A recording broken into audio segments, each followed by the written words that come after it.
Hey everybody, my name is Thomas Robles, and my group will be talking about Chapter 3 today, The Untruth of Us versus Them, which really focuses on the idea life is a battle between good and evil people. I get to go first. Let me start by introducing the topic of pathological dualism, which is the belief that people are either purely good or irredeemably bad, with no middle ground.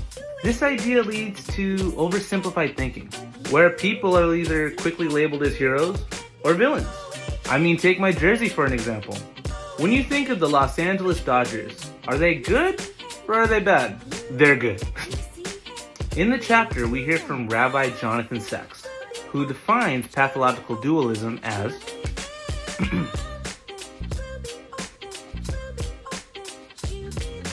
pathological dualism as seeing humanity as radically divided into the unimpeachably good and the irredeemably bad. The chapter also discusses the Claremont McKenna case. You see, a student named Olivia at Claremont McKenna College felt marginalized because of her Latina identity. She wrote this essay expressing her feelings of not fitting into the CMC mold. Then, Dean Mary Spellman responds in an email, offering her sympathy using the same term, CMC mold, in her message. However, Olivia interpreted the word mold negatively, assuming Dean Spellman implied that students like her did not belong at the school. That's when it escalates. Okay, now here's the tea. Olivia shared the dean's email to Facebook, sparking campus-wide protests. The protests grew and grew, with students demanding the dean's resignation. These students even went on a hunger strike. And despite her attempts to apologize and clarify her intentions, the outrage led to Spellman's resignation. The drama.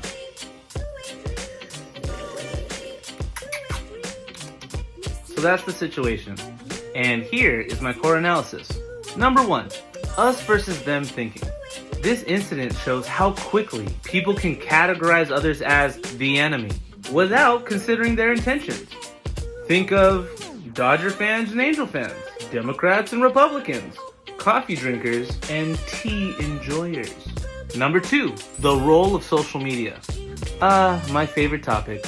Social media totally blew this situation out of proportion, turning what could have been a private conversation into a public confrontation. Dean Spellman went viral for all the wrong reasons. #whack. And number 3, the principle of clarity. You see, the principle of clarity says we should interpret people's words as reasonably as possible. In this case, if Olivia and the students had applied the principle, they may have understood that Dean Spellman was offering empathy, not exclusion. I really want to reiterate, this incident shows how important it is to give folks the benefit of the doubt. Applying the principle of clarity, especially in emotionally charged situations. Now, to further explore this chapter, I'm going to hand it off to my good buddy, Carrie, who will talk about the Halloween email controversy at Yale University. Take it away, Carrie. Okay, so this article discusses the controversy at Yale University involving an email that was sent by Erica Christakis, professor named Erica Christakis, who's a lecturer and an associate master of Silliman College, which is one of Yale University's residential colleges. Interesting name, master, right? But we'll get to that later. Okay, here's some key points. So here's some context. Erica Christakis, again, the lecturer and associate master at Silliman College, questioned whether it was appropriate for Yale administrators to provide guidance on Halloween costumes, emphasizing that students could engage in dialogue and manage conflicts among themselves. Grown folks, let them do their thing, right? She praised the intention behind the guidance to avoid being offensive, but raised concerns about fostering vulnerability and institutional control over students. Key point. Students' reaction to all this. Some of the students interpreted the email as support for offensive and racist costumes, sparking backlash. You don't say. About 150 students protested outside the Christakis residence. Wow, they went to their home. They were so up in rage. Demanded an apology and renunciations of Professor Christakis' views from both her, catch this, and her husband, who's also a professor named Nicholas. So Nicholas Christakis attempted to engage in dialogue, apologized for causing pain, but refused to denounce the wife's email, leading to more anger and accusations from the students, right? Okay, things got escalated. Confrontation escalated, the students labeling the Christakis as racist, offensive, and creating an unsafe space, and demanded that Nicholas Christakis stepped down as express strong emotion, including swearing and aggressive remarks. One of the remarks was, "Who the F hired you?" And then you use the word F, F, you got it. University's response in aftermath. Yale's president addressed students' concerns, but did not support the Christakis publicly until much later. Okay, Erica Christakis, she ended up resigning. She resigned from her teaching role as a lecturer, and Nicholas took a sabbatical, later resigning from their residential college positions due to ongoing pressures. Privately, many faculty members supported the Christakises, but hesitated to express this publicly due to fear of retribution. So they're behind the scenes, yeah, that's kind of messed up, whatever else. But, they did that behind the scenes. They wouldn't do it publicly. Underlying issues of interpretation, well, we already know what the interpretation is. This article suggests the students' reaction may have been influenced by broader frustrations with the administration experiencing and experiences of racism. In other words, this was a straw that broke the camel's back. Very interesting discussion. I want to take a moment to revisit the concept of tribalism, because it will closely connect to a few more topics that we are going to explore and discuss in a few minutes. Again, tribalism is described as groups competing with other groups, banding together to prepare for some type of conflict. When the tribe switch is turned on, we bind ourselves more tightly to the group. One of the basic principles of moral psychology is that morality binds and blinds, which can actually be useful for a group gearing up for battle of us versus them.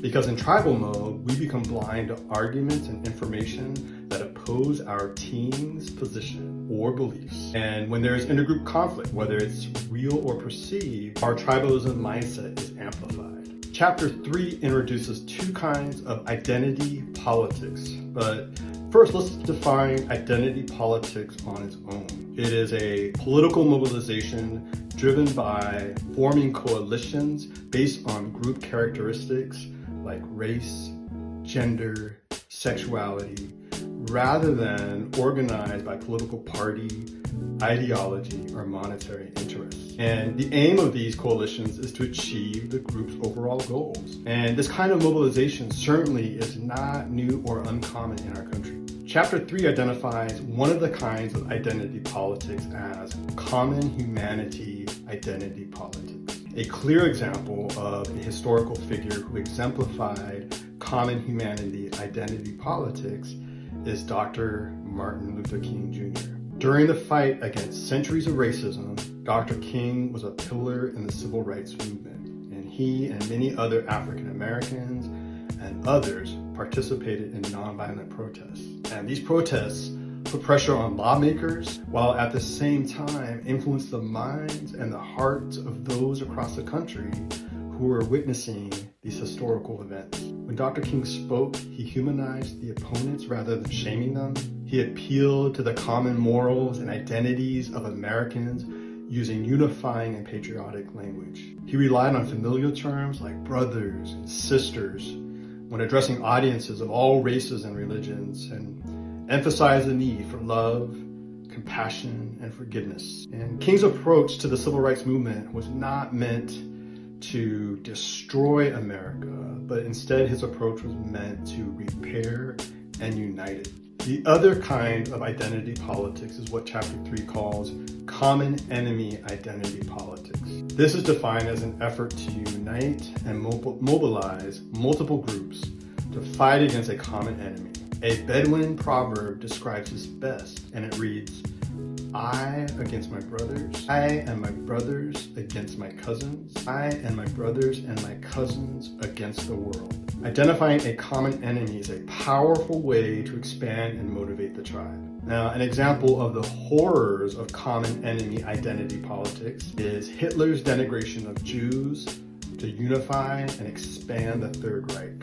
To this day, there are individuals who embrace the neo-Nazi ideology and rally around a shared hatred for Jews, blacks, feminists, homosexuals, social justice warriors, and many others. Chapter 3 also visits another approach of analyzing society through the lens of power relationships among groups, and this approach is called intersectionality, which is commonly heard now in the discourse of campus activists. Intersectionality was advanced by Kimberly Crenshaw, the godmother of all things law and race. And intersectionality forces us to not just focus on the main effects of discrimination, but also to scrutinize the interactions, the intersections of discrimination. The authors believe that intersectionality is based on 3 useful and valid insights. So number 1, power matters. Number 2, members of groups can act cruel or unjust in order to preserve their power. And number 3,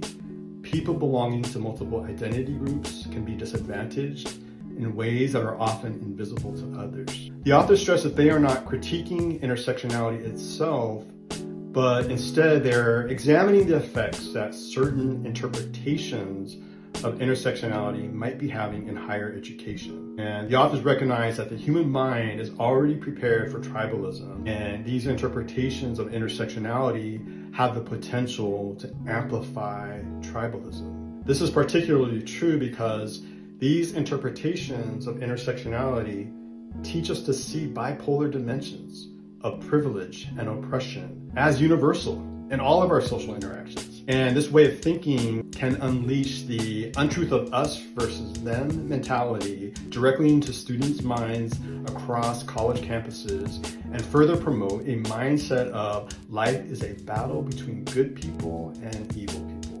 The center point of these axes represents an individual living in the intersection of multiple dimensions of power and oppression. Imagine you go to a soccer game and you happen to sit with a group of people that you have never met and perhaps even look very different than yourself, right? And what happened there was you were sitting with the group. Those individuals also are rooting for the same team, let's say Brazil, and even you don't have any other similarity with that individual except for rooting for the same team, which is not even your own country or neither of those individuals' country national team. But let's say if there is any kind of conflict arises within that game, and by chance there is a little fight between the fans of Brazil and the fans of Argentina, whose team are you going to support? Are you going to be a bystander? Maybe. But if you have to take a side, whose team you're going to root for? And especially not for the game, but now there's a conflict and you have to support Argentina fans or Brazil fan. You happen to be a Brazil fan. More than likely, as humans, you will be rooting for, you will be teaming up with the Brazil fans. And that's what humans do. And that's what in this chapter 3, my part, what is tribalism, right? If you think of how arbitrary these differences are, you're not from the same country, you're not from the same nationality, you're not from the same ethnicity, but just because you are a fan of Brazil, you ended up teaming up with these individuals.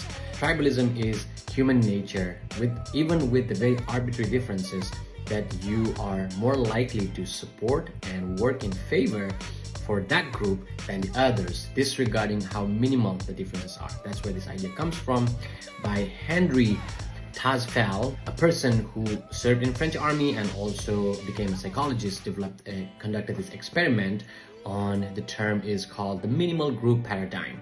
And there are 2 experiments which trying to show, very randomly, flip of a coin, you are put in 2 groups, one on an overestimated group and the other one on an underestimated group. Once you are put in 2 groups, very random, not even any gender, height, age, ethnicity, none of these were accounted for, just for the matter of flip coin. Not even your estimate was taken into consideration. You put into 2 groups and then you were given some amount of money and you were asked to divide that money to your group, which is us, and the other group, which is the them. And every time you conduct this experiment, people tend to favor their group, which is us, and do a little bit of unfavor or share less of that money to the other group or them. that's the fascinating. And they conducted this experiment multiple times. The outcome was consistent. It's the same story. And taking next step, neuroscientist David Eagleman, who scanned human brain while this group differences. And this experiment was same idea, right? The minimal group paradigm, but it was done with the fMRI, scanning the brain while you're watching somebody getting prickled, somebody getting pinched, or a minor pain. And every time when people were told, not even based on fact, the pinch was done to a person who also has the same religion as you are, there was a major spike of sensitivity or sympathy, empathy toward that individual in the brain, just because of that. It was done to a person who is from your religion. And when it was done to someone, and even the person is from your background, from your, of course you don't know, but some shared identity, it wasn't the same amount of sensitivity or empathy shown in the brain.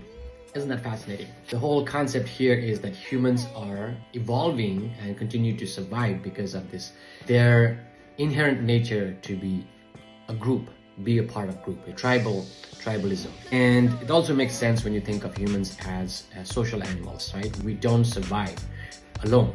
And anytime you think of, you go to a new place, you go to a class or go to any conference, what you look for is who is somebody that can connect with. There's a more arbitrary thing, just because the look, just because something match, even like maybe like you're wearing a matching dress, might lead to think of like he's my us versus them. That's the fascinating story part here. And the other important part is that this tribalism can be turned up when there is a conflict between intergroup, and it can be turned down when there is a more peace and prosperity.